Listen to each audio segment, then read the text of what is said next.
नमस्कार दोस्तों, स्वागत है आप सभी का हमारे YouTube चैनल पर। तो आज के इस वीडियो में हम बात करने जा रहे हैं उस महायोद्धा के बारे में जिसे महाभारत के युग से निकालकर कलयुग में लाया गया है। जी हाँ, तो हम बात कर रहे हैं महाभारत के महान योद्धा कर्ण की। वही कर्ण जिन्हें हम उनकी अद्वितीय दानवीरता और वीरता और आत्मसम्मान के लिए जानते हैं। लेकिन इस कहानी में एक नया मोड़ है। आज के इस विषय में हम बात करेंगे कि अगर कर्ण का पुनर्जन्म कलयुग में हुआ हो तो क्या होगा, या फिर उनका जन्म हो चुका है, इसके बारे में हम बात करने जा रहे हैं। तो अगर आपको वीडियो पसंद आए तो वीडियो को लाइक तो जरूर कर देना और चैनल को सब्सक्राइब जरूर कर देना। तो चलिए फिर हम शुरू करते हैं। क्या कर्ण का पुनर्जन्म कलयुग में हो चुका है या फिर होने वाला है? क्योंकि ऐसा कहा जाता है कि कर्ण का जो कुंडल और कवच था वो अभी भी कलयुग में मौजूद है। तो अगर कुंडल और कवच है तो कर्ण आखिर है कहाँ, इसके बारे में हम आज आपको बताने वाले हैं कि अगर कर्ण कलयुग में आता है तो वो धर्म के साथ रहेगा या फिर अधर्म के साथ रहेगा, इसके बारे में हम समझते हैं। तो आप एक बार कल्पना कीजिए कि कर्ण जो महाभारत के द्वापर युग में अद्वितीय योद्धा माना जाता था, आज के कलयुग में पुनः जन्म ले चुके हैं। वे किसी सामान्य परिवार में पैदा नहीं हुए, बल्कि एक ऐसे परिवार में जन्म लेते हैं जो अंधविश्वास, लालच और अन्याय से भरा हुआ है। कर्ण का जन्म आज के समाज के सबसे निम्न तबके हुआ है, जहां उन्हें हमेशा ही अपमान, तिरस्कार और असामाजिक भेदभाव का सामना करना पड़ता है। कर्ण का जीवन संघर्षों से भरा हुआ है, लेकिन जैसे जैसे वे बड़े होते हैं उन्हें अपनी असली पहचान का आभास होने लगता है। उनके भीतर छिपी हुई अद्वितीय शक्तियां, दिव्यता और वह अपार शक्ति जो उनके कवच और कुंडल के रूप में थी, धीरे धीरे जागृत होने लगती है। लेकिन सवाल तो यह उठता है कि क्या कर्ण इस बार धर्म की राह चुनेंगे या फिर उस अधर्म का साथ देंगे जिसका वे महाभारत के समय अनजाने में समर्थन कर चुके थे। जैसा कि आपको भी पता ही होगा कि सब कुछ पता होने के बाद कि कर्ण गलत कर रहे हैं, वो अधर्म के रास्ते पे चल रहे हैं, बट फिर भी उन्होंने दुर्योधन का साथ दिया। क्यों? क्योंकि दुर्योधन उस टाइम कर्ण की हेल्प की थी जब उनको कोई भी रिस्पेक्ट नहीं दे रहा था, जब कर्ण की कोई भी इज्जत नहीं कर रहा था, तब उस टाइम दुर्योधन उनके साथ खड़ा था। तो अभी हम बात करते हैं कर्ण का संघर्ष धर्म या फिर अधर्म के बारे में। कलयुग में कर्ण का सबसे बड़ा संघर्ष यह है कि उन्हें फिर वही दोराहे पर खड़ा किया जाता है, जहां उन्हें धर्म और अधर्म के बीच एक चुनाव करना होगा। इस बार उनके सामने समाज की भयानक सच्चाई है। भ्रष्टाचार, लालच, अन्याय और धर्म की आड़ में अधर्म के कार्य। कहा जाता है कि कर्ण की आत्मा के भीतर दृढ़ चलता रहता है। उनके मन में यह प्रश्न उठता है कि क्या वे फिर से उसी अधर्म का साथ करेंगे जैसा कि उन्होंने महाभारत के समय में अनजाने में किया था, या फिर इस बार वे धर्म की राह पर चलेंगे, भले ही इसके लिए उन्हें अपनी शक्तियों का त्याग क्यों न करना पड़े। तो चलिए फिर इसके बारे में थोड़ा सा जानते हैं। कर्ण और अधर्म का सामना। कलयुग में कर्ण का जीवन समाज की विकृतियों से लड़ते हुए बीतता है।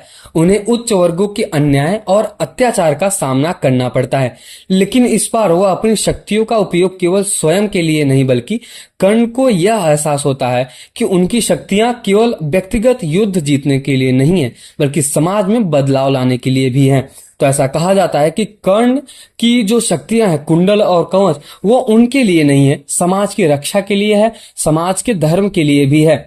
धर्म की ओर कर्ण का झुकाव। ऐसा कहा जाता है कि इस बार कर्ण धर्म का पक्ष लेंगे, लेकिन उनका धर्म वही धर्म नहीं है जो केवल शब्दों में है। उनका धर्म वो है जो न्याय और सच्चाई का साथ देता है। वे इस बार किसी व्यक्तिगत प्रतिशोध के चक्र में नहीं पड़ते, बल्कि समाज के पीड़ित और शोषित वर्गों के लिए लड़ते हैं।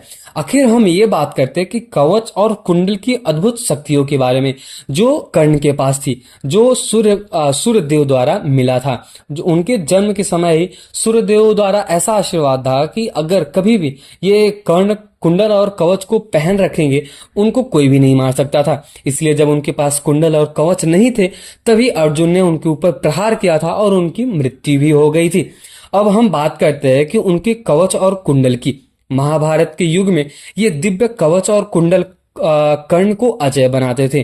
कोई भी अस्त्र या शस्त्र उन्हें भेद नहीं सकता था।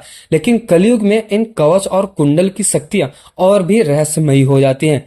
कवच की शक्तियों के बारे में सबसे पहले हम जानते हैं। इस युग में कर्ण का कवच केवल शारीरिक सुरक्षा प्रदान नहीं करता, बल्कि यह उन्हें मानसिक और आध्यात्मिक रूप से भी अजय बनाता है। चाहे दुनिया कितना भी अंधकार और अन्याय हो, कर्ण का कवच और कुंडल उन्हें हमेशा सच्चाई की राह पर चलने के लिए प्रेरित करता है। यह कवच और कुंडल उन्हें अंधकार और अधर्म के जाल से फंसाने में रोकता है। कुंडल की दिव्यता के बारे में बात करते हैं। कवच और कुंडल इस युग में कर्ण की आत्मा की दिव्यता का प्रतीक बनते हैं। ये कुंडल उन्हें किसी भी लालच, भ्रष्टाचार और अधर्म के प्रभाव से बचाते हैं। कर्ण को इस बात का एहसास होता है कि उनके कुंडल और कवच केवल बाहरी सुरक्षा के लिए नहीं है, बल्कि वे उनके नैतिक और आध्यात्मिक बल का स्रोत भी है। कर्ण की अद्वितीय शक्तियों के बारे में जानते हैं, क्योंकि ऐसा माना जाता है कि महाभारत का एक ऐसा महान योद्धा जो बहुत ही ज्यादा शक्तिशाली था, उसके पास कुंडल और कवच ना हो, फिर भी कलयुग में कर्ण की शक्तियां केवल उनके कवच और कुंडल तक ही सीमित नहीं थी, बल्कि इस बार कर्ण की जो सबसे बड़ी शक्ति है, उनकी बुद्धिमानी, धैर्यता और समाज के प्रति उनका समर्पण होगा।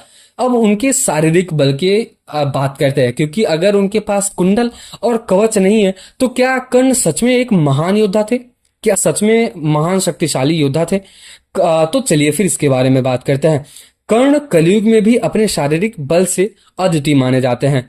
उनके पास ऐसी शक्ति होती है जो कि किसी भी आधुनिक हथियार या फिर टेक्नोलॉजी का सामना कर सकते हैं। उनका कवच और कुंडल उन्हें हर प्रहार के भौतिक आक्रमण से सुरक्षित रखते हैं, चाहे वो बुलेट हो या मिसाइल हो या फिर आधुनिक शस्त्र बस। तो अभी हम बात करने वाले हैं मानसिक बल के बारे में। कर्ण वो महान योद्धा जो शक्तियों से ही नहीं महान था, बल्कि मानसिक से भी, मानसिक मतलब उनको जो उनकी जो सोचने की क्षमता थी वो भी बहुत ही ज्यादा महान थी। तो चलिए फिर उसके बारे में जानते हैं, बस वीडियो में अंत तक जरूर बने रहे।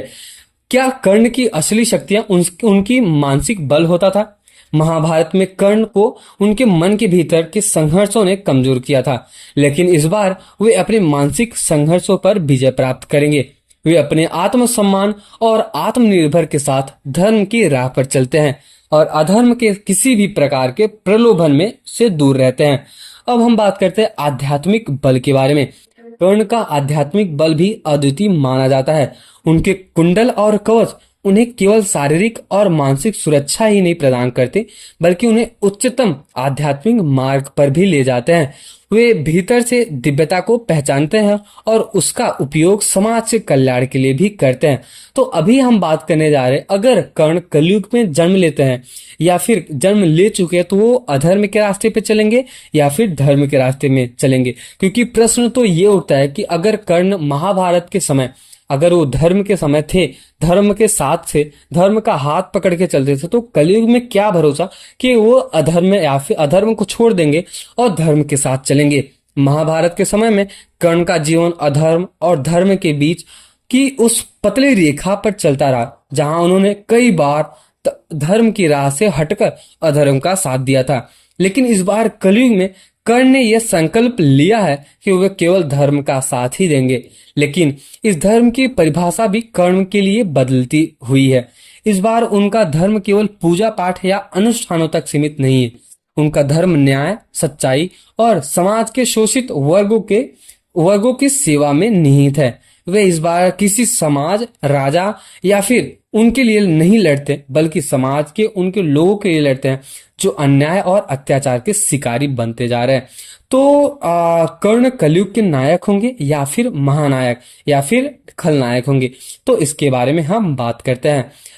कर्ण इस कलयुग में एक नायक बनकर उभरते हैं। वे समाज के लिए एक प्रेरणा स्रोत बनते हैं, जो अपनी शक्तियां का उपयोग केवल स्वयं के लाभ के लिए नहीं करते, बल्कि समाज के हित के लिए भी करते हैं। उनका जीवन इस बात का प्रतीक बनता है कि सच्ची वीरता केवल युद्ध लड़ने में ही नहीं है, बल्कि समाज के न्याय और सच्चाई की लड़ाई लड़ने में भी है।